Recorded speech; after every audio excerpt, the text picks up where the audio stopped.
नमस्कार साथियों, मैं हूं श्री शुक्ला। स्वागत है आपका हमारे YouTube channel study with Shri sir में।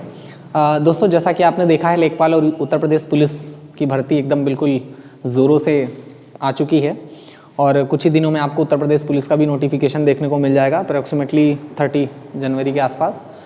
तो उन दोनों के पॉइंट ऑफ व्यू से आज के विषय पे हम लोग चर्चा करने वाले हैं। आज का टॉपिक हिंदी में एक बहुत ही महत्वपूर्ण टॉपिक है जिसका नाम है रस, है ना। तो आज की जो हम लोगों की चर्चा होगी वो रस बिंदु पर होगी और इससे रिलेटेड जितने क्वेश्चन आपके एग्जाम के पॉइंट ऑफ व्यू से बन सकते हैं उन सभी पे हम लोग आज चर्चा करने वाले हैं। तो बहुत ही डीपली एक एक कॉन्सेप्ट को समझेंगे, एग्जाम्पल्स को समझेंगे, फॉर्मल इनफॉर्मल, जैसा कि आपने थंबनेल में देखा होगा, बाबू सोना वाली ट्रिक से आज हम लोग रस को पढ़ेंगे। एकदम आनंद आने वाला है आपको, है ना। तो लेकिन उससे पहले एक रिक्वेस्ट है कि अगर आपने अभी तक हमारे चैनल को सब्सक्राइब नहीं किया है तो प्लीज़ चैनल को सब्सक्राइब कर दीजिए, बेल आइकन को प्रेस कर दीजिए, जिससे आपको टाइम टाइम पे नोटिफिकेशन मिलता रहे, है ना। आगे हम करंट अफेयर्स की और बाकी सब्जेक्ट्स की सीरीज़ करवाने वाले हैं जो आपके आगामी परीक्षाओं के लिए बहुत ही महत्वपूर्ण होंगी, है ना। चलिए तो चलते हैं अपने विषय की ओर। आज का हम लोगों की चर्चा है जो वो है क्या, रस। तो सबसे पहले तो यही जानते हैं रस होता क्या है। तो दोस्तों, हमने अपने पिछले 2 वीडियो में एक चर्चा करी थी और उसमें बताया था कि काव्य को सुसज्जित किया जाता है ताकि वो लोग उसको सुने, है ना। और लोग काव्य को सुनते हैं और उससे आनंद उठाते हैं, है ना। वो जो आनंद होता है ना, वही क्या कहलाता है, रस कहलाता है ना। तो सामान्य शब्दों में हम कह सकते हैं कि किसी काव्य को पढ़कर सुनकर हमें जो अनुभूति होती है, किसी दृश्य को हमने देखा, उसको देखने के बाद जो अनुभूति हुई, जो हमारे मानसिक रूप से एक कह सकते हैं कि एक छवि उसके विषय में तैयार हुई, वो क्या कहलाता है, वो रस कहलाता है ना। कई बहुत अच्छे काव्य शास्त्रियों ने क्या कहा है, उन्होंने कहा है कि रस जो है, रस को काव्य की आत्मा या क्या कहा जाता है, प्राण कहा जाता है।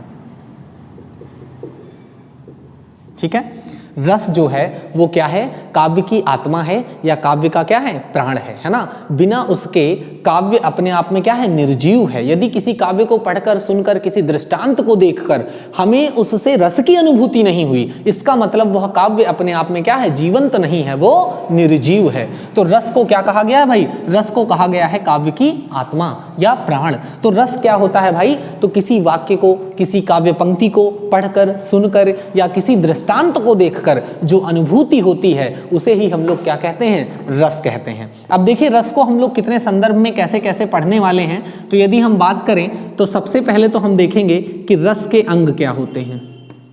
रस के अंग कौन कौन से हैं, उदाहरण के माध्यम से हम लोग इसको समझेंगे। फिर उसके बाद हम लोग बात करेंगे रस के प्रकार,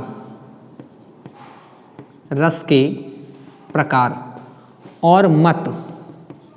ठीक है ना, रस के प्रकार और मत से आशय ये है बच्चों कि आपने देखा होगा कई बार ऐसे क्वेश्चन आ जाते हैं कि भरत मुनि के अनुसार रसों की संख्या कितनी है ना। सामान्य काव्य शास्त्रियों के अनुसार रसों की संख्या कितनी है, नवीन रस कौन कौन से हैं, पुराने रस कौन कौन से हैं। तो ऐसे कई बार क्वेश्चन बन जाते हैं, है ना। या भक्ति रस के प्रणेता कौन है, वात्सल्य रस के प्रणेता कौन है। तो इस प्रकार के क्वेश्चन जो आते हैं तो उनको हम लोग इस कंटेंट के अंतर्गत देखेंगे कि रस के प्रकार और मत, है ना। और तीसरे कंटेंट में हम लोग देखेंगे कि रस की परिभाषा और उनके उदाहरण। तो इस प्रकार से हम लोग आज के टॉपिक को कवर करने वाले हैं, है ना। तो बहुत बिल्कुल आज के बाद फिर आपको रस से रिलेटेड कोई एक भी कंफ्यूजन नहीं रह जाएगा। तो आइए चलते हैं सबसे पहले हम लोग अपने पहले सेगमेंट पे। तो सबसे पहले हम लोग देखते हैं कि रस के अंग क्या क्या हैं, फिर हम लोग चलेंगे रस के प्रकार और मत में, देन आफ्टर हम लोग देखेंगे रस की परिभाषा और उदाहरण। तो आइए चलते हैं, सबसे पहले जानते हैं रस के अंग। रस के अंग, है ना। तो मुख्य रूप से रस के जो हैं कितने अंग होते हैं भाई, 4 अंग होते हैं, है ना। कौन कौन से 4 अंग होते हैं यदि हमें ये देखना हो तो हम कह सकते हैं क्या, स्थायी भाव, विभाव, अनुभाव और अगली बात आती है संचारी भाव। ठीक है, स्थायी भाव, विभाव, अनुभाव और संचारी भाव, है ना। ये जो 4 हैं ये क्या है, रस के अंग कहलाते हैं। अब चूंकि कोई भी अनुभूति अगर हमें होगी तो वो अनुभूति कई चरणों में, कई माध्यमों से और किन्हीं ना किन्हीं तत्वों के ऊपर घटित होकर मिलती है। उन्हीं तत्वों को, उन्हीं अंगों को, उन अनुभूतियों के जो स्तर हैं उन्हीं को रस के अंग के रूप में विभाजित किया गया है। काव्य शास्त्र के अनुसार रस के कितने अंग होते हैं, तो 4 अंग होते हैं। कौन कौन से? स्थायी भाव, विभाव, अनुभाव और संचारी भाव। स्थायी भाव क्या होते हैं दोस्तों? तो देखिए, जो स्थायी भाव की चरम अवस्था होती है, या कह सकते हैं जो स्थायी भाव की अंतिम अवस्था होती है, जो प्रौढ़ अवस्था होती है, वहीं पे रस की निष्पत्ति होती है। अर्थात जब कोई स्थायी भाव बहुत तीव्र गति से जागृत होकर हमारे मन में स्थिर हो जाता है तो वो जिस प्रकार का स्थायी भाव होता है उसी प्रकार की रस की हम अनुभूति करते हैं, है ना। जैसे हमें किसी ने कोई दुखद घटना बताई, तो जैसे ही हमें वो दुखद घटना बताएगा तो हमारे मस्तिष्क में क्या होगा, करुण नामक स्थायी भाव जो है वो जागृत होने लगेगा, और जागृत होते होते होते वो अपने चरम अवस्था पे पहुंच जाएगा, प्रौढ़ अवस्था पे पहुंच जाएगा, और जैसे ही प्रौढ़ अवस्था पे पहुंचेगा तो वहां पे क्या हो जाएगी, करुण रस की निष्पत्ति हो जाएगी। आ गई बात समझ में, है ना। तो दुख की अनुभूति होने पर, तो इस प्रकार से हम लोग देखने वाले हैं कि इनके अंग होते क्या क्या हैं। तो स्थायी भाव क्या होते हैं भाई? तो स्थायी भाव वह मनोवृत्तियां होती हैं जो जन्म से हमारे अंदर विद्यमान होती हैं, परंतु अनुकूल वातावरण आने पर बाहर आती हैं। हम रोना भी जानते हैं, हम हंसना भी जानते हैं, हम गुस्सा करना भी जानते हैं। किसी ने सिखाया तो नहीं है, हमने कहीं सीखा तो नहीं है जाके। अर्थात यह मनोवृत्तियां जन्म से हमारे अंदर विद्यमान हैं, परंतु इनके अनुकूल वातावरण आने पर ही ये जागृत होती हैं। इन्हें हम क्या कहते हैं, स्थायी भाव। और स्थायी भाव की चरम अवस्था होने पर ही रस की निष्पत्ति होती है, रस का स्वादन होता है। क्लियर है ना। तो स्थायी भाव की परिभाषा यदि हमें पढ़नी हो तो हम कह सकते हैं कि भाई वह भाव, वह मनोवृत्तियां जो जन्म से हमारे अंदर विद्यमान हैं, परंतु अनुकूल परिस्थितियां आने पर वो बाहर आती हैं। अब हमको हंसना आता है इसका ये मतलब नहीं तो हर टाइम हंसते ही रहेंगे, रोना आता है इसका ये मतलब तो नहीं कि हर टाइम रोते ही रहेंगे। जब जैसी परिस्थिति आएगी उसके अनुकूल हम वो प्रतिक्रिया देते हैं, है ना। तो स्थायी भाव वह मनोवृत्तियां जो जन्म से हमारे अंदर विद्यमान हैं, परंतु अनुकूल वातावरण मिलने पर ये बाहर आती हैं। उसके बाद आता है क्या, विभाव, है ना। देखिए विभाव क्या है, तो ये जो रस नामक घटना है जिन तत्वों के ऊपर घटित होती है उसे हम क्या कहते हैं, विभाव कहते हैं। रस नामक घटना जो है रसास्वादन है। अगर कोई रसास्वादन कर रहा है तो कोई रसास्वादन करने वाला होगा और कोई एक कारण होगा जिसकी वजह से रसास्वादन हुआ। तो ये जो पूरे तत्व हैं जिनके ऊपर ये रस नामक घटना घटती है वो क्या कहलाते हैं, विभाव। विभाव के भी पुनः कितने भेद हो जाते हैं भाई, 2 भेद हो जाते हैं। कौन कौन से? एक तो होता है आलंबन विभाव और दूसरा होता है उद्दीपन विभाव। आलंबन विभाव और उद्दीपन विभाव, है ना। रस नामक घटना जिन तत्वों के ऊपर घटित होती है वो क्या कहलाते हैं, विभाव कहलाते हैं। विभाव के 2 भेद हुए, आलंबन विभाव और उद्दीपन विभाव। अब आलंबन के पुनः 2 भेद हो जाते हैं। कौन कौन से? तो एक होता है आलंबन विभाव के भेद, यहां पे देख लेते हैं हम लोग। आलंबन विभाव के पुनः 2 भेद हो जाएंगे। एक होता है आश्रय आलंबन और एक होता है विषय आलंबन, है ना। देखिए कंफ्यूज मत होइए, एक बार दोबारा से देख लीजिए। रस के अंग पढ़ रहे थे, 4 अंग हुए, स्थायी भाव, दूसरा हुआ विभाव। विभाव के 2 भेद हुए, आलंबन विभाव और उद्दीपन विभाव। अगेन आलंबन विभाव के 2 भेद हुए, आश्रय आलंबन और विषय आलंबन। देखो आश्रय आलंबन क्या है और विषय आलंबन क्या है। जिस व्यक्ति के मन में स्थायी भाव जागृत होते हैं उसे हम क्या कहते हैं, आश्रय आलंबन। और जिस व्यक्ति या वस्तु या काव्य पाठ या घटना के लिए जागृत होते हैं उसे क्या कहते हैं, विषय आलंबन, है ना। इसको और अच्छे से समझना हो तो हम कहेंगे भाई यहाँ पे क्या है, ये है बाबू, है ना, और ये है इधर पे कौन है भाई, सोना, है ना। ये है बाबू और ये है सोना, है ना। तो बाबू के मन में सोना के लिए क्या हुआ, रति नामक स्थायी भाव जागृत हुआ। कैसा स्थायी भाव, रति नामक स्थायी भाव जागृत हुआ। और जब ये अपनी चरम अवस्था पे पहुंचा तो यहाँ पे किसकी निष्पत्ति हो गई, श्रृंगार रस की। किसकी निष्पत्ति हो गई, श्रृंगार रस की। तो देखो एक तो वह व्यक्ति जिसके मन में स्थायी भाव जागृत हुआ, इसे हम क्या कहेंगे भैया, इसे कहेंगे आश्रय आलंबन। जिस व्यक्ति के मन में स्थायी भाव जागृत होता है उसे हम कहते हैं क्या, आश्रय आलंबन, है ना। जिस व्यक्ति या वस्तु या घटना के लिए जागृत होते हैं, मतलब इनके मन में किसके लिए जागृत हुए, सोना के लिए, तो ये सोना क्या हो गई भैया, यहाँ पे ये हो गई आपकी विषय, है ना। विषय मतलब किस कारण, है ना। तो भाई जिसके मन में जागृत हुए आश्रय आलंबन, जिसके लिए जागृत हुए वो क्या हो गए, विषय आलंबन। आ गई बात समझ में। तो इस प्रकार से विभाव में आलंबन विभाव के दो भेद, आश्रय और विषय। आश्रय आलंबन जिसके मन में स्थायी भाव जागृत हो, विषय आलंबन जिसके लिए स्थायी भाव जागृत हो या जिस कारण से स्थायी भाव जागृत हो, उसे क्या कहेंगे, विषय आलंबन। क्लियर है, आगे चलते हैं। उसके बाद आता है आपका क्या, उद्दीपन विभाव, है ना। उद्दीपन में देखिए एक चीज समझिए, उद्दीपन का अर्थ होता है उद्दीप्त करना, अर्थात जागृत करना। तो स्थायी भाव को जागृत करने में जो सहायता करने वाले तत्व हैं वो क्या कहलाते हैं, आपके उद्दीपन विभाव, है ना। जैसे कभी आपने एक चीज गौर नहीं करी होगी कि जब आप बॉलीवुड के गाने देखते हो तो उसमें क्या होता है कि जब अभिनेत्री नृत्य कर रही होती है उसके अगल बगल बहुत सारी लड़कियां डांस कर रही होती हैं, लेकिन आप किसी को नहीं देखते हो, आप सिर्फ मेन जो लीड रोल में है केवल उसको देखते हो। कभी आपने सोचा ऐसा क्यों होता है? ऐसा इसलिए होता है क्योंकि वहां ऐसा वातावरण उद्दीप्त कर दिया जाता है। अगर सबको सफेद ड्रेस पहनाई गई है तो नायिका को लाल ड्रेस पहना दी जाती है, तो आपका जो पूरा ध्यान है वो आकर्षित हो जाता है किसके ऊपर, मेन एक्ट्रेस के ऊपर, है ना। तो वहां पे उद्दीपन बहुत ज्यादा मात्रा में काम करता है। जैसे जब लेखक किसी घटना को लिखता है, अब मान लीजिए वो नायक नायिका का कोई प्रसंग लिख रहा है, अब उसने ऐसा लिख दिया कि एक समय की बात है जब नायक अपने कमरे पे बैठा था, तो क्या माहौल बनेगा, नहीं बनेगा। अब वो क्या लिखता है, एक समय की बात है जब नायक अपने छज्जे पे खड़ा था, या नायक रोड में से जा रहा था और नायिका अपने छज्जे पे खड़ी थी। अब आपको एकदम दिखने लगेगा कि अच्छा भाई ये सीन रहा होगा, है ना। तो इसे कहते हैं उद्दीपन, अर्थात स्थायी भाव को जागृत करने में सहायता करने वाले तत्व, वो क्या कहलाते हैं, उद्दीपन विभाव। आ गई बात समझ में, है ना।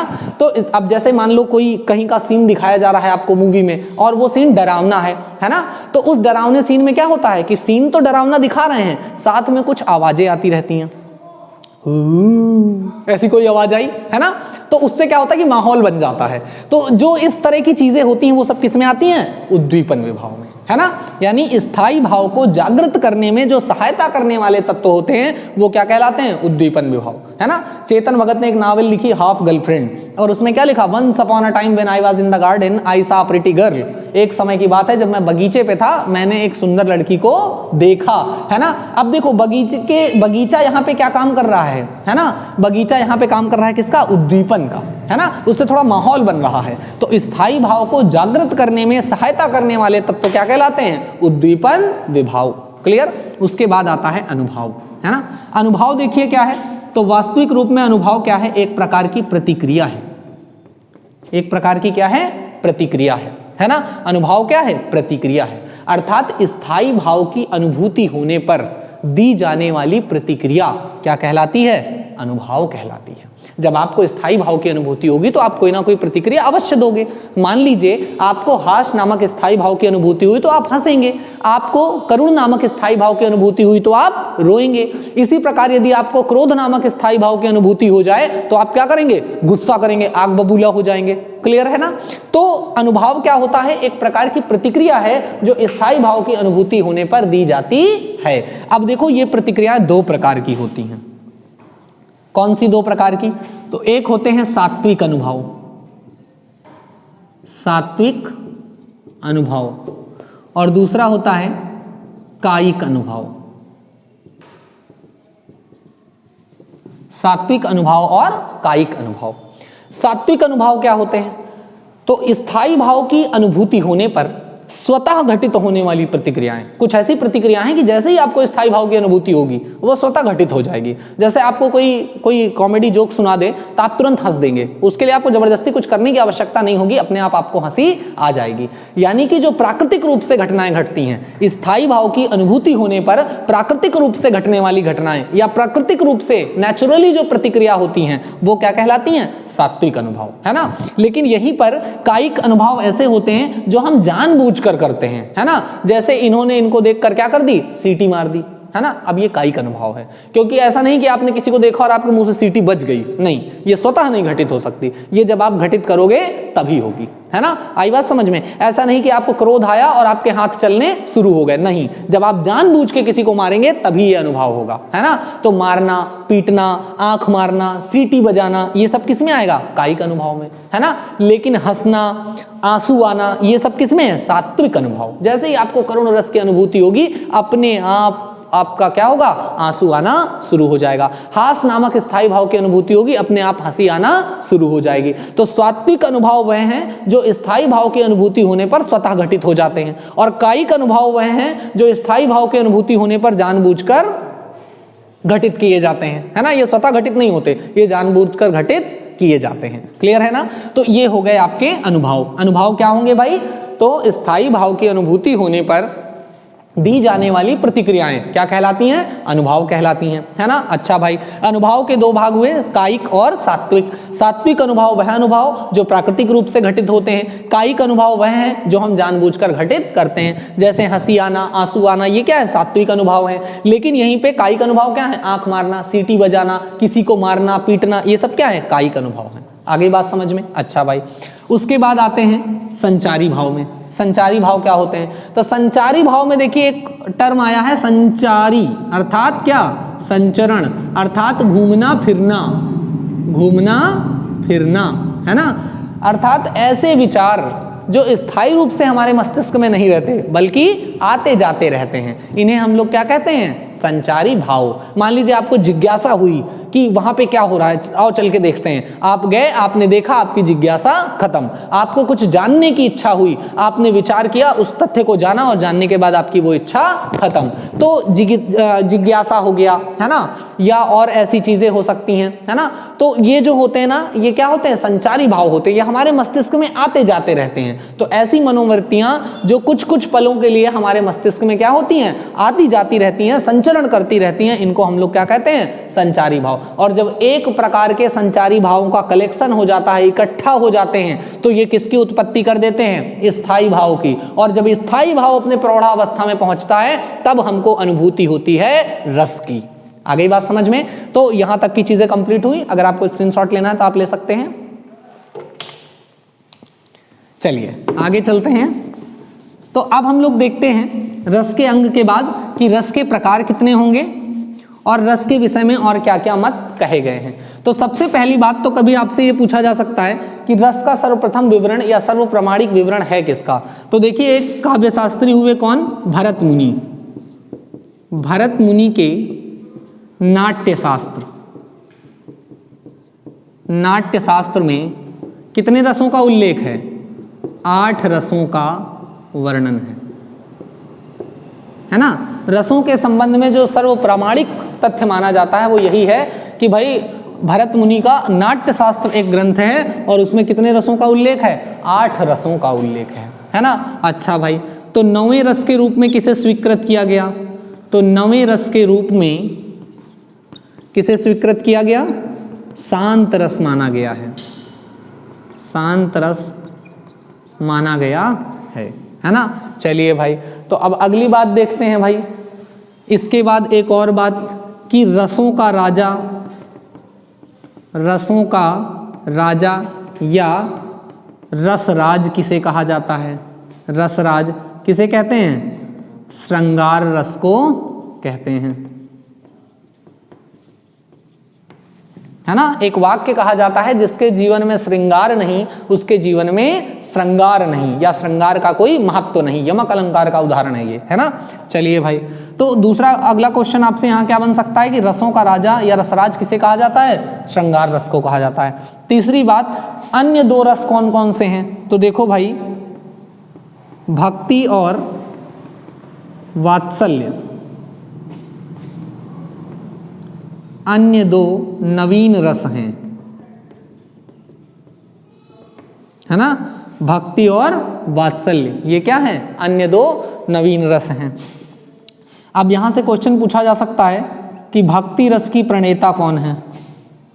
भक्ति रस की प्रणेता कौन है भाई? मीराबाई हैं। मीराबाई हैं। इसी प्रकार जरा बताइए आप लोग, वात्सल्य रस के प्रणेता कौन है? वात्सल्य रस के प्रणेता कौन है भाई? वात्सल्य रस के प्रणेता सूरदास, सूरदास हैं। तो देखिए इतने तो ये इंपॉर्टेंट फैक्ट डायरेक्टली आपको ऐसे ही पता चल जाने हैं कि भरत मुनि के नाट्य शास्त्र में 8 रसों का वर्णन है, अर्थात भरत मुनि ने किस रस को स्वीकृति नहीं प्रदान की है? तो शांत रस को। नवीन रस के रूप में या नवे रस के रूप में किसे स्वीकृत किया गया है? तो शांत रस को। शांत रस का स्थायी भाव पूछा जाए तो आप याद रखेंगे क्या होता है भाई? निर्वेद। क्या होता है? निर्वेद। अभी तो इन पे हम लोग चर्चा करेंगे ही, बिल्कुल एक एक रस पर डीपली चर्चा करने वाले हैं। उसके बाद आपसे पूछा जाए रसों का राजा या रसराज किसे कहा जाता है? तो किसे कहा जाता है? श्रृंगार रस को कहा जाता है। उसके बाद भक्ति और वात्सल्य अन्य 2 रस नवीन रस हैं, है ना? क्या हैं? अन्य 2 नवीन रस हैं। इसके बाद भक्ति रस की प्रणेता आपसे पूछेगा तो कौन है? मीराबाई हैं। और वात्सल्य रस के प्रणेता कौन है? सूरदास हैं। देखिए कई ऐसे काव्यशास्त्री भी हुए जिन्होंने भक्ति और वात्सल्य दोनों को संयोग श्रृंगार का ही एक खंड माना हुआ है ना? लेकिन जो आगे के नवीन काव्यशास्त्री हुए इन्होंने 2 रसों के रूप में अलग अलग मान्यता दी। और भक्ति रस का स्थायी भाव क्या होता है? भक्ति होता है। और वात्सल्य रस का स्थायी भाव क्या होता है? वात्सल्य ही होता है। तो इसलिए इसको अलग से कुछ याद रखने का जरूरत नहीं होगा। भक्ति रस का कहीं कहीं स्थायी भाव आपको अनुराग जरूर देखने को मिल जाएगा। क्या देखने को मिलेगा आपको? भक्ति रस के स्थायी भाव के रूप में कहीं कहीं क्या दिखता है? अनुराग, है ना? अनुराग अर्थात किसी के मतलब विचारों में या किसी की भक्ति में खो जाना, है ना? तो अनुराग की अनुभूति होने लगती है, एक आनंद आने लगता है। उर्दू की भाषा में जिसे कहते हैं कि सूफियाना अंदाज, है ना? सूफियाना आनंद, वो चीज़ है। तो वो यहाँ क्या होता है? अनुराग होता है। ठीक है, चलिए भाई, तो इसको एक बार स्क्रीनशॉट ले लीजिए आप। इंपॉर्टेंट फैक्ट हैं आपके रस से रिलेटेड, है ना? फिर चलते हैं हम लोग आगे। अच्छा, एक चीज कभी आपसे ऐसा क्वेश्चन पूछा जाता है कि रसों की मुख्य रूप से संख्या कितनी है? तो आपका आंसर होगा 9। सामान्य रूप से कुल रसों की संख्या कितनी है? तो आपका आंसर होगा 11। भरत मुनि के अनुसार रसों की संख्या कितनी है? तो आपका आंसर होगा 8। क्लियर है ना? नवे रस के रूप में किसे स्वीकृति प्रदान की गई? तो शांत रस। क्लियर? अन्य 2 रस कौन से जोड़े गए हैं? तो भक्ति और वात्सल्य। ठीक, शांत रस का स्थायी भाव निर्वेद, भक्ति और वात्सल्य का स्थायी भाव भक्ति और वात्सल्य ही है। भक्ति का अनुराग भी कहीं कहीं मिलेगा, तो इसको याद रखेंगे। आइए चलते हैं। तो अब चलते हैं हम लोग एक एक रस में, और सबसे पहले रसों के राजा से शुरुआत करते हैं, रसराज से शुरुआत करते हैं। सबसे पहली बात आती है किसकी? श्रृंगार रस की, है ना? पहले रस के रूप में हम लोग बात करते हैं किसकी? श्रृंगार रस की। तो सबसे पहली बात तो श्रृंगार रस होता क्या है? तो जो लोग नोट्स बना रहे हैं बढ़िया अच्छे से लिखते रहिए, है ना? जहां कहीं नायक व नायिका के बीच, नायक व नायिका के बीच मिलने या बिछड़ने का वर्णन हो, मिलने या बिछड़ने का वर्णन हो, वहां क्या होता है भाई? श्रृंगार रस होता है। अब बहुत से लोग सोच रहे हैं हाँ सर क्या बता रहे हैं, मिलने बिछड़ने दोनों का अलग नहीं होता, अलग अलग होता है। धैर्य रखिए, अभी बताते हैं, इसके प्रकार हैं, है ना? तो जहां कहीं भी नायक व नायिका के बीच मिलने या बिछड़ने का वर्णन हो, वहां पे क्या होता है? श्रृंगार रस, है ना? मोहब्बत भी जरूरी थी, बिछड़ना भी जरूरी था, तो वहां क्या होगा? श्रृंगार रस होगा, है ना? बहुत आनंद आने वाला है, चलते जाइए बस आगे आगे। तो देखिए श्रृंगार रस कहाँ होगा? तो श्रृंगार का चूंकि स्थायी भाव क्या होता है? रति, और रति का अर्थ होता है क्या? प्रेम। अर्थात जहां कहीं भी प्रेम प्रसंग की बात हो वहां पे कौन सा रस होता है? श्रृंगार रस होता है। अब प्रेम प्रसंग में 2 तरह की बातें हो सकती हैं, एक तो मिलने की और दूसरी हो सकती है बिछड़ने की। एक बात होगी मिलने की, दूसरी बात होगी बिछड़ने की। जब मिलने की बात होती है तो इसको हम लोग क्या कहते हैं? संयोग, और जब बिछड़ने की बात होती है तो इसको हम लोग क्या कहते हैं? वियोग। और इस प्रकार से देखिए, आराम से समझते जाइए, कुछ भी आपको रटना नहीं पड़ेगा। और इस प्रकार से संयोग श्रृंगार के 2 भेद हो जाते हैं। कौन कौन से? संयोग श्रृंगार, और दूसरा हो जाता है कौन सा? वियोग श्रृंगार। वियोग श्रृंगार। इस प्रकार से श्रृंगार रस के 2 भेद हुए, संयोग श्रृंगार और वियोग श्रृंगार। क्लियर है ना? ये एक क्लास पर्याप्त है, आपको 10 बुक पढ़ के भी इतना कंटेंट नहीं मिलेगा जितना एक वीडियो में मिल जाएगा। बस आप पूरा इसको धैर्यपूर्वक एक बार समझ लें, पढ़ लें, फिर किसी एग्जाम के लिए आपको कहीं और पढ़ने की आवश्यकता नहीं पड़ेगी, है ना? संयोग श्रृंगार और वियोग श्रृंगार। अब देखिए जरा, बात नायक और नायिका की करनी है, या तो मिलने की या तो बिछड़ने की। तो जब कहीं मिलने की बात होगी तो आपका आंसर होगा संयोग श्रृंगार, है ना? या आप कहें कि जो मूवी बनाई जाती है तो उसमें मान लीजिए कोई ऐसी मूवी है जो लव स्टोरी पे बनी है, लव थीम है उसमें, तो उसमें इंटरवल के पहले की जो कहानी होती है ना, वो किसमें होती है? संयोग श्रृंगार में होती है। और जब इंटरवल के बाद की कहानी होती है तो वो किसमें होती है? वियोग श्रृंगार में होती है। अब बाकी लास्ट में होता वही है, जा सिमरन जा, है ना, जी ले अपनी जिंदगी, है ना? तो फाइनली होना यही है ना? तो संयोग श्रृंगार क्या होता है भाई? जहां नायक और नायिका के रति भाव में मिलने का वर्णन किया गया हो, वहां पे क्या होता है? संयोग श्रृंगार, है ना? और जहां पे इनके बिछड़ने का वर्णन किया गया हो, वहां पे क्या होता है? वियोग श्रृंगार। बहुत सारे बॉलीवुड के गाने हैं, है ना, जहां पे किसका वर्णन होता है? संयोग श्रृंगार का। लेकिन अब पेपर में वो तो आएगा नहीं, तो पेपर में इसके लिए एक बहुत ही पॉपुलर उदाहरण पूछा जाता है, कौन सा? बतरस लालच लाल की मुरली धरी लुकाए, सौह करे भवन हंसे देन कहत नटी जाए। पुनः एक बार सुन लीजिए, बतरस लालच लाल की मुरली धरी लुकाए, सौह करे भवन हंसे देन कहत नटी जाए। गोपियां सोच रही हैं कि कृष्ण हमारे पास से जाए नहीं, और इसलिए उन्होंने क्या करी है? उनकी मुरली को छुपा दिया है ना? और बार बार कहती हैं कि हाँ हाँ हाँ ठीक है, दे रहे हैं, और फिर उनको बातों में फिर बहला दे रही हैं और देती नहीं है। तो यहाँ पे क्या है? नायक के रूप में कृष्ण का वर्णन है और नायिका के रूप में गोपियों का वर्णन है ना? और यहाँ पे रति संयोग का स्थायी भाव उत्पन्न हो रहा है, और हम कहेंगे यहाँ पे क्या है? संयोग श्रृंगार रस है ना? तो बॉलीवुड के जितने गाने इस प्रकार के बने हैं, तेरे मस्त मस्त दो नैन, मेरे दिल का ले गए चैन, ये सभी गाने किसमें हैं? संयोग श्रृंगार रस के उदाहरण हैं। जितने भी नायक और नायिका के मिलने वाले बात हैं, है ना? हम तेरे बिना अब रह नहीं सकते, तेरे बिना क्या वजूद मेरा, तुझसे जुदा अगर हो जाएंगे तो खुद से ही हो जाएंगे जुदा, क्योंकि तुम ही हो, अब बस तुम ही हो, है ना? तो जितने भी इस प्रकार के गाने हैं जहां नायक और नायिका के मिलन संबंधी वर्णन है, वो सब क्या है? संयोग श्रृंगार रस, है ना? सुनो ना संगमरमर की ये मीनारें, कुछ भी नहीं है आगे तुम्हारे, है ना? एकदम मतलब फेंकने वाली बात, अतिशयोक्ति अलंकार है, क्यों भाई, है ना? तो इसी प्रकार से तू जो कह दे अगर तो मैं जीना छोड़ दूं, बिन सोचे एक पल सांस लेना छोड़ दूं, है ना? तो ये सब क्या है? संयोग श्रृंगार रस के उदाहरण है। तो जहां नायक और नायिका के मिलने संबंधी, रति संबंधी बात हो, वहां क्या होगा? संयोग श्रृंगार रस। वियोग श्रृंगार रस क्या होगा भाई?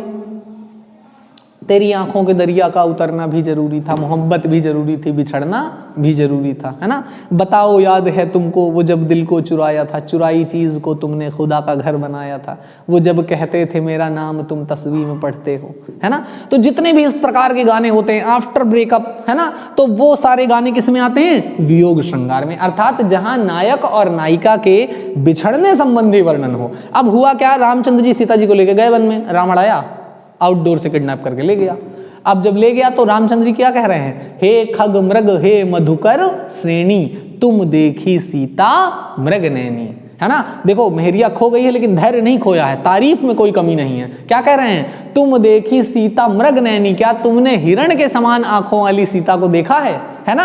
तो वो क्या कर रहे हैं? अब चूंकि सीता को तो हरण करके ले गया है रावण, वियोग में रामचंद्र जी ये पंक्तियां कह रहे हैं क्या? हे खग मृग, हे खग मतलब पक्षी, मृग मतलब हिरण, मधुकर श्रेणी अर्थात जंगल के पेड़ पौधे, हे खग मृग हे मधुकर श्रेणी, तुम देखी सीता मृग नैनी, क्या तुमने सीता को कहीं देखा है? अर्थात नायक अपने नायिका के वियोग में जो पंक्तियां पढ़ता है वो सभी क्या होती हैं? वियोग श्रृंगार रस का उदाहरण होती हैं, है ना? अर्थात जहां कहीं नायक और नायिका के बिछड़ने संबंधी बात का वर्णन हो और वियोग रति नामक स्थायी भाव की उत्पत्ति हो, वहां वियोग श्रृंगार रस होता है। आगे बात समझ में? इसके फॉर्मल एग्जाम्पल के तौर पे इस पे क्या याद रखेंगे? तो इसमें याद रखेंगे बतरस लालच लाल की मुरली धरी लुकाए, देन कहें सौह करे भवन हंसे देन कहत नटी जाए। इसी प्रकार इसके फॉर्मल एग्जाम्पल के लिए किसको याद रखेंगे? हे खग मृग हे मधुकर श्रेणी, तुम देखी सीता मृग नैनी। क्लियर है ना? बाकी हमने आपको और बहुत सारे उदाहरण बताए, उनके माध्यम से भी आप इसको याद रख सकते हो। क्लियर है? आगे चलते हैं अपने अगले रस की ओर, है ना? तो श्रृंगार रस के बाद अगला रस आता है आपका हास्य रस। हास्य रस, ठीक है? हास्य रस देखिए, सबसे पहले तो इसका स्थायी भाव जान लीजिए। तो इसका स्थायी भाव क्या होता है? हास, है ना। देखो हास्य रस है और हास्य स्थायी भाव है, दोनों अलग अलग चीजें हैं, इसलिए इसको बिल्कुल याद रखिएगा, है ना। कभी गड़बड़ मत करिएगा। रस का नाम है हास्य और रस का स्थायी भाव का नाम क्या है? हास। अर्थात इसकी परिभाषा के तौर पे यदि हम कहना चाहें तो हम कह सकते हैं किसी काव्य को पढ़कर या सुनकर या किसी दृष्टांत को देखकर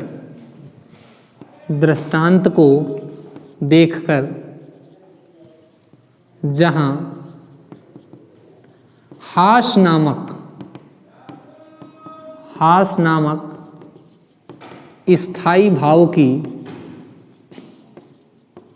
नामक स्थायी भाव की अनुभूति होती है, वहां क्या होता है भाई? हास्य रस, है ना। अर्थात किसी काव्य को पढ़कर, सुनकर या किसी दृष्टांत को देखकर जहां हास नामक स्थायी भाव की अनुभूति होती है, वहां क्या होता है? हास्य रस होता है। अब सबसे बड़ी बात आपको बताएं दोस्तों कि हास्य रस के लगभग जितने उदाहरण हैं जो पूछे जाते हैं परीक्षाओं में, इनकी खासियत ये होती है कि जब भी इसके उदाहरण लिखे होंगे ना, तो उन पंक्तियों में कहीं ना कहीं हास शब्द जरूर आया होता है। सामान्य तौर पे ऐसा देखा गया है। जैसे इसका एक बहुत अच्छा उदाहरण है जो बार बार पेपर में पूछा जाता है, यदि देखना चाहें तो हम कह सकते हैं क्या? शीश पर गंगा हंसे, कंठ पर भुजंगा हंसे, कंठ पर भुजंगा हंसे, हास ही का दंगा भयो नंगा के विवाह में, नंगा के विवाह में। देखिए ये पंक्तियां हैं। अब इसमें अगर आप गौर करिए तो स्थायी भाव खुद यहां प्रयुक्त हो गया है, और जैसे ही स्थायी भाव प्रयुक्त हो गया बाकी कुछ देखने की जरूरत ही नहीं है। पहली बात तो यहीं से आप देख सकते थे, है ना, यहीं से आप देख सकते थे, लेकिन यहां खुद स्वतः स्थायी भाव का ही एज इट इज नाम रखा हुआ है। शीश पर गंगा हंसे, कंठ पर भुजंगा हंसे, हास ही का दंगा भयो नंगा के विवाह में। शंकर जी के बारात का वर्णन है कि किस प्रकार की विचित्र बारात आई है ना। किसी के एक खोपड़ी है तो किसी के दो हैं, तो किसी के खोपड़ी है ये नहीं है, तो किसी के 4 हाथ हैं, तो कोई खोपड़ियों का ही माला पहने, अजीब ढंग की बारात आई थी, लोग खूब हंस रहे थे, है ना। तो उसी का वर्णन है कि शीश पर गंगा हंसे, अर्थात उनके शीश पर क्या है? गंगा है। कंठ पर भुजंगा हंसे, भुजंगा मतलब होता है सांप, सांप का पर्याय है भुजंगा, तो कंठ पर भुजंगा यानी गले में सांप डाले हुए। हास ही का दंगा भयो नंगा के विवाह में, तो उनकी बारात को बड़े ही क्या है? व्यंग्यात्मक तरीके से यहाँ पे वर्णित किया गया है। तो यहाँ पे कौन सा रस होगा भैया? हास्य रस होगा, है ना। जैसे कुछ एक पंक्तियां हैं, करिया नेता पहिन के पियरी हंस के बोले ऐसे, करिया नेता पहिन के पियरी हंस के बोले ऐसे, तनी देख पपुआ की अम्मा हम लागित है कैसे। पत्नी बोली मुस्का के तब तुम लागत हो वैसे, सरसों के खेतवा में भैंसा जाए घुसा हो जैसे। तो अब जब आप इन पंक्तियों को पढ़ेंगे तो आपको किसकी अनुभूति होगी? हास नामक स्थायी भाव की अनुभूति होगी, और यहाँ पे क्या होगा? हास्य रस होगा। आ गई बात समझ में? तो जब किसी काव्य को पढ़कर, सुनकर या किसी दृष्टांत को देखकर हास नामक स्थायी भाव की अनुभूति होती है, तो वहां पे क्या होता है? हास्य नामक रस की हमको क्या होती है? निष्पत्ति होती है या अनुभूति होती है। उदाहरण के तौर पे याद रखेंगे, शीश पर गंगा हंसे, कंठ पर भुजंगा हंसे, हास ही का दंगा भयो नंगा के विवाह में। या दूसरा उदाहरण जो हमने आपको बताया था क्या, कि करिया नेता पहिन के पियरी हंस के बोले ऐसे, तनी देख पपुआ की अम्मा हम लागित है कैसे। पत्नी बोली मुस्का के तब तुम लागत हो वैसे, सरसों के खेतवा में भैंसा जाए घुसा हो जैसे, है ना। इसी प्रकार एक और व्यंग्यात्मक वर्णन है जिसमें कहा गया है, तुमसे बढ़िया रघुआ हरजन, डिग्री पाई आधा दर्जन, अस्पताल में होइगा सर्जन, तुम बाप के सब सुख हरे रहो, तुम पढ़े से अच्छा घरे रहो, है ना। तो इस प्रकार की जितनी कहानी है ना, जितनी भी पंक्तियां हैं जो व्यंग्यात्मक रूप से लिखी जाती हैं, उन सभी में हम किसकी अनुभूति करते हैं? हास्य रस की अनुभूति करते हैं। चलिए भाई स्क्रीनशॉट ले लीजिए फटाक से, आगे चलते हैं। नंबर 3 में अगले रस के रूप में हम लोग यहां पे देखते हैं करुण रस।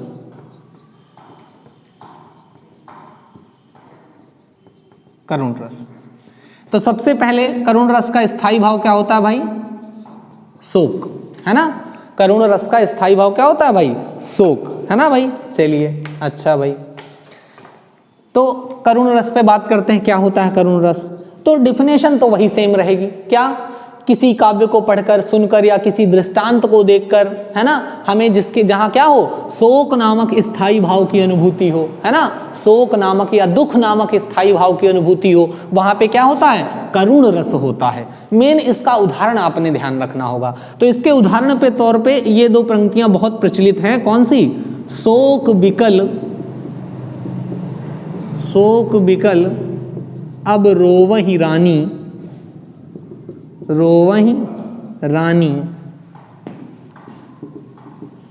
रूपशील बल तेज बखानी।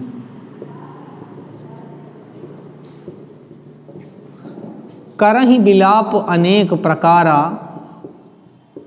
करहि विलाप अनेक प्रकारा,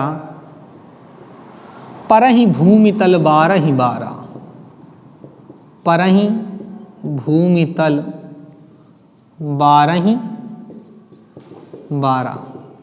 अब देखिए यहाँ पे क्या हो रहा है, एक ऐसा वर्णन किया गया है जहाँ पे क्या है, एक नायक की मृत्यु हो गई है। अब उसकी जो नायिकाएं हैं, है ना, या जो नायिका है, एक्चुअल में राजा दशरथ की मृत्यु का वर्णन है, तो वहाँ पे 3 रानियां थी। तो अब जो उनकी रानियां हैं तो वो क्या कर रही हैं? विलाप कर रही हैं। तो वर्णन क्या कहा गया है? शोक बिकल अब रोवहि रानी, यानी जो रानियां हैं अब वो शोक से व्याकुल होकर क्या कर रही हैं? रो रही हैं। रूपशील बल तेज बखानी। अक्सर ऐसा होता है कि जब हम दुखित होके किसी के बारे में शोक करते हैं तो उसके गुणों को क्या करते हैं? बखानने लगते हैं, ना, कि अरे वो बहुत अच्छा था, वो ऐसा था, वो ऐसा था। तो वही बता रही हैं, रूपशील बल तेज बखानी, उनके रूप की शीलता की, बल की, तेज का क्या कर रही हैं? वर्णन कर रही हैं। और करहि विलाप अनेक प्रकार, और बहुत प्रकार से वो रो रही हैं। परहि भूमि तल बारहि बारा, और दुख से व्याकुल होकर बार बार वो जमीन पे क्या हो रही हैं?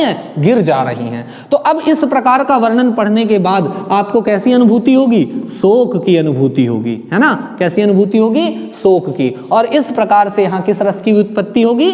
करुण रस की।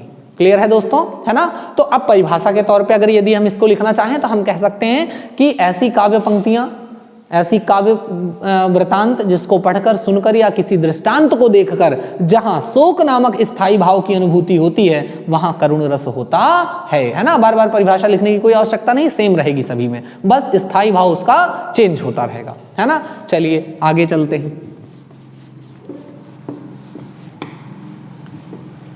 तो करुण के बाद अगला स्थायी भाव कौन सा आता है भाई? वीर रस।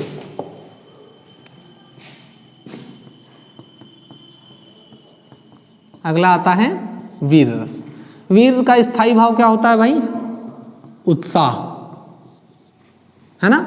देखिए ऐसी काव्य पंक्तियां, वृतांत या दृष्टांत जिसको पढ़कर, सुनकर या देखकर उत्साह नामक स्थायी भाव की अनुभूति हो, तो वहां पे क्या होता है? वीर रस होता है ना। देखिए जब किसी से हमको कुछ काम कराना होता है ना, तो उसको एकदम बड़े बड़े बिल्कुल पानी में चढ़ाया जाता है ना, कहते हैं पुदीने में चढ़ाओ, है ना। देखो हनुमान जी अपनी शक्ति भूल गए थे, तो हनुमान जी को भी पुदीने में चढ़ाया गया, उनको याद दिलाई गई वो शक्ति, है ना। कुछ याद करो अपना पवन सुत वो बालपन, है ना। विद्युत की गति, मतलब बिजली से भी तेज गति थी तुम्हारी, है ना। तब जाके उनको याद आता है और फिर वो क्या करते हैं? इतना बड़ा काम करके दिखाते हैं। तो उसी प्रकार क्या होता है कि जब किसी को हमें क्या करना होता है? उत्साहित करना होता है, जागृत करना होता है, तो हम उसको कुछ ऐसी पंक्तियां बताते हैं, सुनाते हैं, कुछ ऐसी बातें बताते हैं जिससे उसके मन में उत्साह का संचार होता है ना। जैसे आपने एक वो सुना होगा कि युद्ध कहाँ तक टाला जाए, द्वंद्व कहाँ तक पाला जाए, तू भी है राणा का वंशज, फेंक जहाँ तक भाला जाए। ये पंक्तियां एक समय पर बहुत ज्यादा पॉपुलर हुई। तो अब जब क्या करते हैं, ऐसी पंक्तियां हम सुनते हैं तो हमारे अंदर क्या होता है? ऊर्जा का संचार होता है ना। चमक उठी सन 57 में वो तलवार पुरानी थी, खूब लड़ी मर्दानी वो तो झांसी वाली रानी थी। तो जब उसके शौर्य के पराक्रम की कहानी सुनाते हैं तब हम लोग क्या कहते हैं? उत्साह की अनुभूति होती है हमें, है ना। हम क्या होते हैं? उत्साहित हो जाते हैं। और वहां पे किसकी अनुभूति होती है? वीर रस की अनुभूति होती है। आगे बात समझ में। इसी प्रकार रक्त बहाकर श्रृंगार करो, खामोश यहां तलवार नहीं, तू भी है राणा का वंशज, हार तो हमें कतई स्वीकार नहीं, है ना। रक्त बहाकर श्रृंगार करो, खामोश यहां तलवार नहीं, तू भी है राणा का वंशज, हार तो हमें कतई स्वीकार नहीं, है ना। तो ये सब किसकी अनुभूति कराती हैं? उत्साह की अनुभूति कराती हैं, है ना। मैं सत्य कहता हूं सखे, मैं सत्य कहता हूं सखे सुकुमार मत जानो मुझे, यमराज से भी युद्ध में तत्पर सदा मानो मुझे, है ना। तो इस प्रकार की जो पंक्तियां हैं ये सब किसकी अनुभूति कराती हैं? उत्साह की। तो ऐसी काव्य पंक्तियां वृतांत या दृष्टांत जिनको पढ़कर या सुनकर उत्साह नामक स्थायी भाव जागृत होता है और उसकी चरम अवस्था क्या कहलाती है? वीर रस कहलाती है। आ गई बात समझ में? जब किसी से काम कराना होता है ना कुछ अपना, तो आजकल के लोग क्या करते हैं? उसको उत्साह नामक स्थायी भाव की अनुभूति कराते हैं, एकदम उसको पानी में चढ़ा देते हैं। अरे यार तुमसे बढ़िया तो कोई है ही नहीं, तुम्हारे अलावा ये काम मुझे पहले से पता था, तुम्हारे अलावा कोई कर ही नहीं सकता भाई, इसलिए बड़ी उम्मीद लेके आए हैं, तुम तो जगत के पालनहार हो, और बिल्कुल उसको भगवान बना देते हैं। फिर क्या होता है? उसको वीर रस की अनुभूति होती है और वो उस मैदान में कूद जाता है ना। ये है। चलिए भाई, तो आगे चलते हैं हम लोग। वीर रस के बाद अगले रस के रूप में हम लोग देखेंगे किसको? रौद्र रस को। रौद्र रस, रौद्र का स्थायी भाव क्या होता है भैया? क्रोध, यानी कि गुस्सा। सामान्य शब्दों में इसे क्या कहते हैं अपन लोग? गुस्सा, है ना। तो ऐसी काव्य पंक्तियां वृतांत या दृष्टांत जिसे पढ़कर या सुनकर किसकी अनुभूति हो? क्रोध की अनुभूति हो, वहां पे क्या होता है भाई? रौद्र रस होता है ना। जैसे देखो हुआ क्या, रामायण में एक प्रसंग आता है कि रामचंद्र जी धनुष तोड़ देते हैं। धनुष तोड़ के वो लग गए अपने माला वाला पहनाने में, स्वयंवर में लग गए। इधर परशुराम जी आ गए, उन्होंने कहा धनुष किसने तोड़ा? उसकी ऐसी तैसी। लक्ष्मण जी से बयाना हो गया, है ना। तो अब वहां पे क्या लिखा गया कि माखे लखन कुटिल भई भौं हैं, रट मद फरकत नयन रिसौं हैं। अर्थात वहां पे बताया गया है कि जब परशुराम जी उल्टा सीधा बोलने लगे तो लक्ष्मण जी का स्वरूप कैसा है? माथे लखन कुटिल भई भौं हैं, उन्होंने एकदम बिल्कुल क्रोध का रूप धारण कर लिया। रट मद फरकत, अपना जो धनुष बाण है उसको लेके इधर जाते हैं फिर उधर आते हैं। रट मद फरकत नयन रिसौं हैं, और आंखों में क्या भरा हुआ है? गुस्सा भरा हुआ है ना। तो यहाँ पे किसकी अनुभूति हो रही है? रौद्र रस की, है ना। अर्थात जहां कहीं ऐसा वर्णन हो जिसको पढ़कर सुनकर या देखकर किसकी अनुभूति हो? क्रोध या गुस्से की अनुभूति प्रकट हो रही हो, वहां क्या होता है? हमारा रौद्र रस होता है। जितने भी इस प्रकार के वर्णन होते हैं वो सभी आपके जो है रौद्र रस के उदाहरण होते हैं, है ना। चलिए भाई आगे चलते हैं। अगले रस के रूप में हम लोग देखेंगे यहां पे भयानक रस। भयानक रस, इसका स्थायी भाव याद रखना बहुत सरल है, भय या डर, है ना। स्थायी भाव 2 ही 3 अल्टर हैं जो आपको याद रखने हैं। जैसे विभत्स का तो वो थोड़ा सा आपको याद रखना पड़ेगा, शांत का ये आपको याद रखना पड़ेगा, निर्वेद, है ना। विभत्स का होता है जुगुप्सा घृणा, वो याद रखना पड़ेगा, ठीक। देखिए भयानक रस क्या होता है? तो जहां भय या डर की अनुभूति हुई, जहां भय या डर की अनुभूति हो वहां क्या होता है भैया? भयानक रस होता है ना। कोई ऐसी काव्य पंक्ति वृतांत या दृष्टांत जिसको पढ़कर सुनकर या देखकर भय नामक स्थायी भाव की अनुभूति हो, वहां भयानक रस होता है। अच्छा भाई कैसे होता है? तो देखो भाई कहते हैं क्या? एक ओर अजगर ही लखी, एक ओर अजगर ही लखी,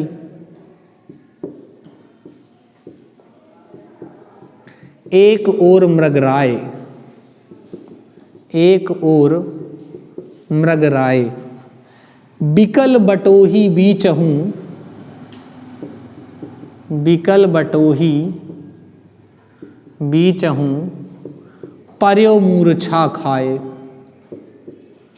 पर्यो मूर्छा खाए। देखो भैया पंक्तियों का अर्थ समझ लो, रस अपने आप समझ में आ जाएगा।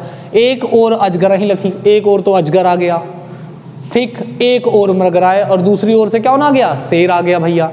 अब जब ऐसी स्थिति बनेगी तो आपका डेयरी मिल्क खाने का मन करेगा क्या? नहीं ना। ऐसी स्थिति बनेगी तो क्या होगा? डर की भय की अनुभूति होगी, है ना। तो ऐसी स्थिति, ऐसी घटना, ऐसा वृतांत, ऐसी काव्य पंक्ति जिसको पढ़कर सुनकर या देखकर किसकी अनुभूति हो? किसकी अनुभूति हो भैया? डर की या भय की अनुभूति हो, वहां क्या होता है? भयानक रस। एक बार हुआ क्या, देखिए एक घटना सुनाते हैं आपको। रात में 12 बजे 4-5 लड़के जा रहे थे, रास्ते में एक अकेली लड़की घूम रही थी, है ना। तो वो लोग गए, उसके बगल में कहा ये बताओ इतनी रात में अकेले घूम रही हो, तुमको डर नहीं लगता? उस लड़की ने कहा जब जिंदा थी तो मुझको भी डर लगा करता था। उसके बाद फिर उन लड़कों का क्या हाल हुआ सोचिए, है ना। उस लड़की ने कहा कि जब मैं जिंदा थी तो मुझको भी डर लगा करता था, लेकिन अब नहीं लगता। समझ गए। तो अब इसको अगर किसी रात में 10 बजे किसी कमजोर दिल के आदमी को ये घटना सुना दो तो वो आदमी तो क्या हो जाएगा, दहशत में आ जाएगा, है ना। एक व्यक्ति गया रात में कब्रिस्तान में, उसको अपने दोस्त की बहुत याद आ रही थी, तो रात में गया कब्रिस्तान में, देखा तो वहाँ एक लड़का बाहर बैठा हुआ था। तो उसने पूछा कि इतनी रात में कब्रिस्तान में बैठे हो, तुमको डर नहीं लगता? तो बोले डरने की क्या बात है, अंदर गर्मी लग रही थी तो बाहर आके बैठ गए, है ना। तो अब उसके बाद वो भागा बिल्कुल, है ना, सिर पर पैर रख के, ठीक।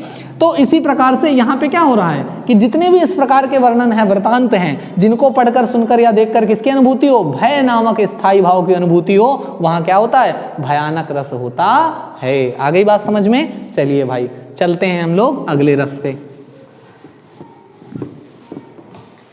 अगले रस पे नजर डालते हैं। अगला रस आता है कौन सा भाई, वीभत्स। वीभत्स रस। वीभत्स रस का स्थायी भाव क्या होता है भाई, जुगुप्सा या घृणा। जुगुप्सा या घृणा, है ना।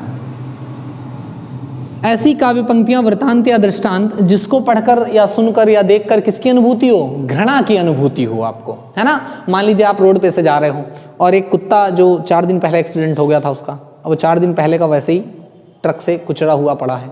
अब 4 दिन बाद उसमें कीड़े बिलबिला रहे हैं, बदबू आ रही है। अब जब आप बगल से निकलोगे तो आपको कैसी अनुभूति होगी, एकदम घृणा की अनुभूति होगी, है ना। तो ऐसी स्थिति को क्या कहा जाता है, वीभत्स रस, है ना।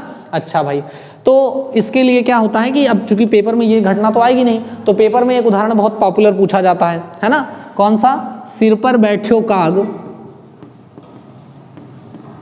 सिर पर बैठ्यो काग आंख दो खात निकारत, आंख दो खात निकारत, खींचत जीभहि स्यार, खींचत जीभहि स्यार, अति ही आनंद उर धारत, अति ही आनंद उर धारत, है ना। कह रहा है सिर पर बैठो काग, ये एक लाश का वर्णन है। एक लाश है जो पानी में बहती हुई जा रही है और उस पे क्या है, सिर पर बैठो काग, उसके सर पे कौवा बैठा है। आंख दो खात निकारत, और सर पे बैठ के क्या कर रहा है, आंखें निकाल निकाल के नोच नोच के खा रहा है, बढ़िया स्वाद आ रहा है उसको, ऐसा वाला, है ना। आंख दो खात निकारत, खींचत जीभहि स्यार, और स्यार क्या कर रहा है, जीभ निकाल रहा है ना, उस खींच रहा है घसीट घसीट के कि खाने को मिल जाए मांस, है ना। अति ही आनंद उर्धारत, और ऐसा करते हुए क्या कर रहा है, उसको बड़ा आनंद आ रहा है ना। अब जब ये वर्णन आप पढ़ोगे तो आपको पढ़ने के बाद क्या होगा, मुंह में पानी आएगा नहीं, घृणा की अनुभूति होगी, है ना, जुगुप्सा या घृणा की अनुभूति होगी। तो ऐसी स्थिति को क्या कहा जाता है भाई, विभत्स रस, है ना। और ध्यान रखिएगा कि विभत्स रस के जितने भी उदाहरण होते हैं, यदि उनमें कभी कारक पूछ लिया जाए तो अपादान कारक होता है। ये एकदम नई बात बता रहे हैं आपको, है ना। विभत्स रस के जितने भी उदाहरण हैं उन सभी में यदि कारक कभी पूछा जाए तो अपादान कारक होता है, क्योंकि घृणित वस्तु को देख के उसके पास जाने की कोशिश नहीं की जाती, उससे दूर हटने की कोशिश की जाती है, तो वहां पे क्या होगा, आपका अपादान कारक होगा। आ गई बात समझ में। चलिए चलते हैं अगले रस में।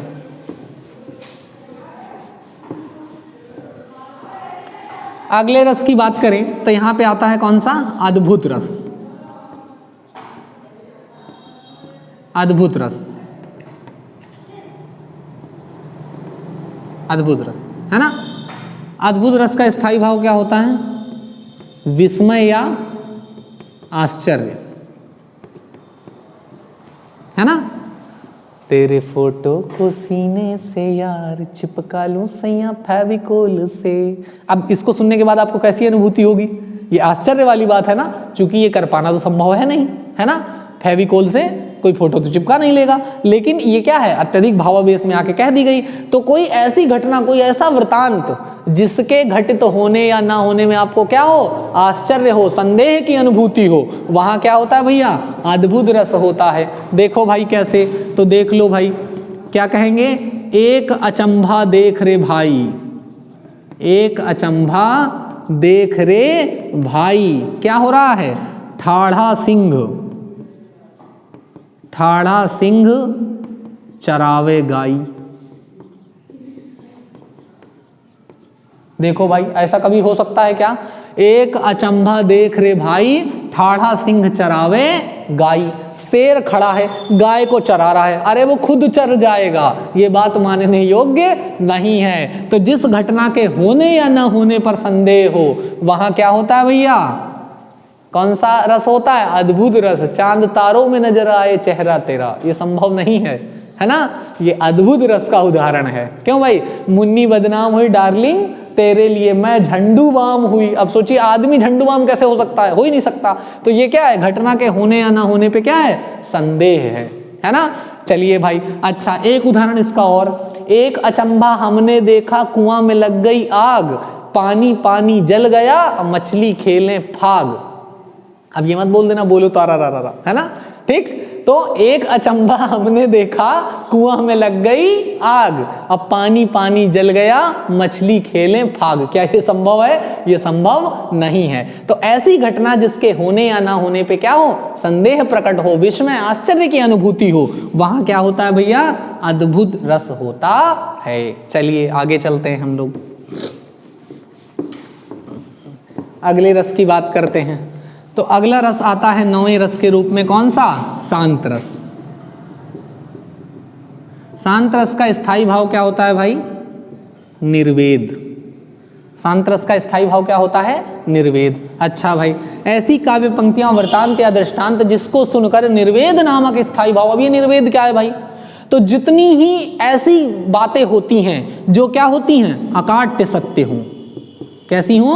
अकाट्य सत्य। एक ऐसा सत्य जिसे काटा नहीं जा सकता, है ना? इंग्लिश में एक टर्म यूज होती है यूनिवर्सल ट्रुथ, यानी ब्रह्मांडीय सत्य की बात जब कहीं की जाती है तो वहां पे क्या होता है भैया? शांत रस होता है। आ गई बात समझ में? जितने प्रकार की कबीर वाणी के जितने दोहे हैं, है ना, वो सभी किसमें लिखे गए हैं? शांत रस में। रहीमदास जी ने जितने दोहे लिखे, रहीमन पानी राखिए बिन पानी सब सून, जहां कहीं भी एक यूनिवर्सल ट्रुथ कहा जाए वो सभी जगह क्या होता है? शांत रस, है ना? ऐसी बाणी बोलिए जम के झगड़ा होए, पर उसे कभी ना बोलिए जो आपसे तगड़ा होए। ये नहीं है शांत रस, ये क्या है? हास्य रस है ना?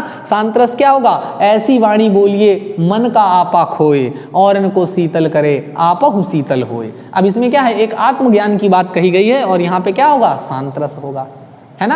आ गई बात समझ में? रहीमन पानी राखिए बिन पानी सब सून, पानी गए ना उबरे मोती मानुस चून। तो यहाँ पे क्या है? एक ज्ञान की बात कही गई है ना? कबीरा खड़ा बाजार में सबकी मांगे खैर, ना काहू से दोस्ती ना काहू से बैर। तो इस प्रकार की जितनी बातें हैं जो आत्मज्ञान से संबंधित हैं वो सभी क्या होती हैं? शांत रस में होती हैं, जिनसे किसी प्रकार की सीख का वर्णन मिले, कोई एक अच्छी बात कही जा रही हो, कोई आदर्श बात कही जा रही हो, इन सभी जगह क्या होता है? शांत रस होता है ना? चलिए इसके आगे की चर्चा में चलते हैं। तो शांत रस के बाद दो रस और बच जाते हैं, कौन कौन से?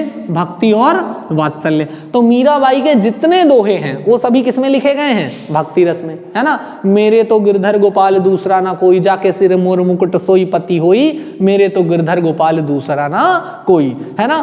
तो हम कह सकते हैं 10वें रस के रूप में कौन सा आएगा? भक्ति रस। और भक्ति रस की प्रणेता पूछा जाएगा तो कौन हो गई भैया? मीराबाई। इसका स्थायी भाव पूछा जाएगा कि भाई इसका स्थायी भाव क्या है, तो हम कहेंगे स्थायी भाव क्या है भैया? एक तो भक्ति है और दूसरा कहीं कहीं इसी को क्या लिखा होता है? अनुराग। अनुराग। क्लियर? चलिए, तो भक्ति रस की पंक्तियां कैसी होंगी? तो जितनी हम लोग ईश्वर की आराधना करते हैं, हे प्रभु आनंद दाता ज्ञान हमको दीजिए, शीघ्र सारे दुर्गुणों को दूर हमसे कीजिए, लीजिए हमको शरण में, हम सदाचारी बने, ब्रह्मचारी धर्म रक्षक वीर व्रतधारी बने, है ना? तो जितनी इस प्रकार की चीजें वो सब किस में लिखी गई हैं? भक्ति रस में लिखी गई है ना? और जितने प्रकार की आरतियां, ओम जय जगदीश हरे स्वामी जय जगदीश, इन सभी में क्या कौन सा रस है? भक्ति रस है। यानी आराधक अपने आराध्य के संबोधन में जो पंक्तियां कहता है, जो बातें लिखता है, कहता है, वो सभी किसमें आती हैं? आपकी भक्ति रस में। उसके बाद 11वें रस के रूप में आता है आपका कौन सा? वात्सल्य रस। वात्सल्य का स्थायी भाव क्या होता है? वात्सल्य ही होता है। ठीक? वात्सल्य को यदि आपको सामान्य तरीके से समझना है तो आप समझ लीजिए दुलारना, पैम्पर, है ना? तो ये जो कहीं ऐसी बात हो जहां किसी के बचपने का, नटखट हरकतों का वर्णन हो, है ना, तो वहां पे क्या होता है? वात्सल्य रस। आपको हिंदी साहित्य में भारत में सबसे ज्यादा वात्सल्य रस में दो ही लोगों का वर्णन मिलेगा, या तो श्री रामचंद्र जी का या तो श्री कृष्ण जी का। सबसे ज्यादा श्री कृष्ण जी का वर्णन है ना? क्यों भाई? घुटवन चलत रामचंद्र बाजत पैजनिया, इस प्रकार के जितने ये वर्णन है ना, दमकें दतियां दुति दामिनी जो किलकै कल बाल विनोद करें, अवधेश के बालक चार सदा तुलसी मन मंदिर में बिहरें। तो अब यहाँ पे क्या किया गया? उनके बचपन का वर्णन, उनके दुलारने का वर्णन किया गया है ना। मैया मोरी मैं नहीं माखन खायो। अब यहाँ पे क्या है? उन्होंने माखन खा रखा है, मैया पूछ रही हैं और वो मैया को क्या कर रहे हैं? एक हंसी मजाक में बेवकूफ बना रहे हैं। पहले बोलते हैं मैया मोरी मैं नहीं माखन खायो, बाद में बोलते हैं मैंने ही माखन खायो। काकू वक्रोक्ति अलंकार का ये बहुत अच्छा उदाहरण है, जहां बोलने या सुनने की त्रुटि के कारण वक्ता किसी और आशय में बात को कहे, श्रोता किसी और आशय में बात को समझे, वहां क्या होता है? काकू वक्रोक्ति अलंकार। ठीक, तो वात्सल्य रस क्या होगा? जहां किसी के बचपने का वर्णन हो। तो खास करके श्री रामचंद्र जी और श्री कृष्ण जी के जब बचपन की किसी पंक्ति का वर्णन होता है तो वहां पे क्या होता है? वात्सल्य रस होता है ना। गुटुरुवन चलत रामचंद्र बाजत पैजनिया, इस प्रकार के जितने वर्णन हैं वो सभी किसके हैं? वात्सल्य रस के हैं। तो दोस्तों ये थे पूरे 11 रस। हम लोगों ने समझा, उनके प्रकार समझा, उनके अंग समझा, उनके उदाहरणों को जाना, और इसी प्रकार के और बहुत अच्छे अच्छे वीडियो आपको चैनल पे मिलते रहेंगे। तो चैनल को सब्सक्राइब कीजिएगा एक बार। हमारे वीडियो को देखने के लिए बहुत बहुत धन्यवाद।